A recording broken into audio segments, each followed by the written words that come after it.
Në fakt është zor që do një regjim të bjerë asume nga jashtë, që më tepër një vend me 90 milion banor dhe një vend që është i papushtueshëm gjeografikisht, të në historinë e tij të paktën, të arrinte të përmbysej sikundrisht e pritshmëria e shitur në prezantimin. Është pushtuar Irani. Po është pushtuar në 42-shin, herën e fundit që është pushtuar. Ka qenë britanikët. Pa ajo nuk që Jo, e mundën tamam me trupa çuan ekspedit në 1942-shin. E mundën. Pra nuk bëhet fjalë për një pushtim klasik që të pushtim klasik thyen në betejë klasike, thyen ushtrinë iraniane. Ka qenë britanikët dhe sovjetikët. Sepse kishin hallin se mos Irani bashkohesh me Hitlerin, pra me aksin e Hitlerit. Pastaj ishte konferenca e Teheranit. Dhe konferenca e Teheranit u ndodha aty sepse ishin trupat britanike dhe trupat sovjetike ishin brenda në territor. Pra nuk është kjo pritshmëri kaq optimiste. Se në këto që dëgjoj këto për radhë, Irani është pushtuar shumë herë në fushën e vet, ta themi këtë. E ka pushtuar para Aleksandrit Madh që i ka dhënë një dru si kështu. E kanë pushtuar mongolët, e kanë pushtuar arabët, e kanë pushtuar çfarëdo lloj force që ka pasur nerva të futet atje. Nuk ka asnjë vend në botë i cili është i papushtueshëm. Vetë Britania ka qenë e pushtueshme. Është pushtuar Britania.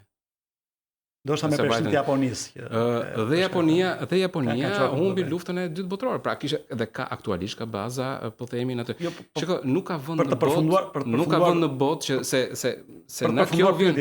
Okej, na kjo vjen pastaj. Po është shumë histori, domethënë pjesa e pritshmërive fillestare. Pra që regjimi ishte duke mbajtur në këmbët e tij të fundit.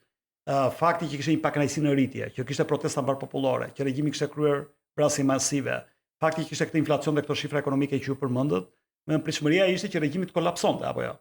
Ndërkohë që regjimi jo vetëm që nuk kolapsoi, me gjithë këto humbje, por i përthithi, si thua, këto humbje dhe nga ana tjetër nëpërmjet sulmeve asimetrike të padrejta natyrisht ndaj vendeve të gjirit, ai arriti të shkaktonte apo të ninte një reagim rajonal apo një lloj trusnie ndaj Shtetit Bashkuar të Amerikës rajonale. Por nga ana tjetër me bllokimin e ngushticës së Hormuzit, ky presion u rrit në nivel global. E referojmë deklaratave të fundit të Kinës, fjala bie, apo deklaratat të vendeve të Bashkimit Evropian, të cilat jo vetëm që s'kan pranuar të dërgojnë forca ushtarake, për shembull anëtarët të NATO-s, por përkundazi bëjnë thirrje për një marrëveshje sa më të shpejtë mes Iranit dhe Shtetit Bashkuar të Amerikës. Pra i arriti Irani qëllimet e tij strategjike. Jo. E ishte një lloj dështimi strategjik pak nga ana e Izraelit, se Shteti Bashkuar të Amerikës siç thatë ju. Kush është dështimi në këtë rast? Domethënë kush është qëllimi? Qëllimi këtyre ka qenë 3 pika bazë, me sa mbaj mendon, ka qenë armët bërthamore, po, programi raketor dhe financimi për proxy.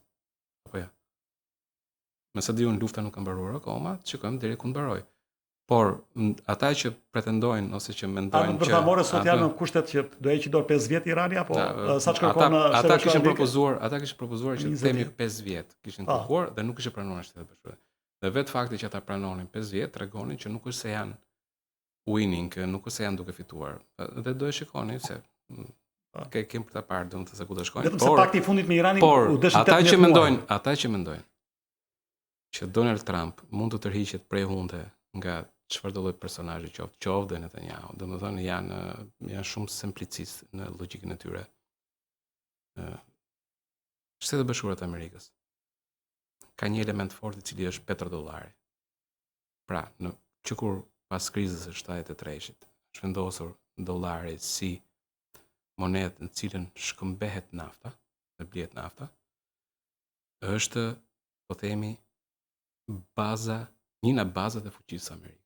Sepse në qoftë se malli blihet në dollar, ai dollar që ty të ngel në dorë, sipas ligjit ekonomik, duhet të rikthehet në Shtetet Bashkuara të Amerikës. Sepse për çfarë duhet dollari në dorë? Ty do blesh ose mallra amerikan, ose shërbime amerikane, ose borxhin amerikan.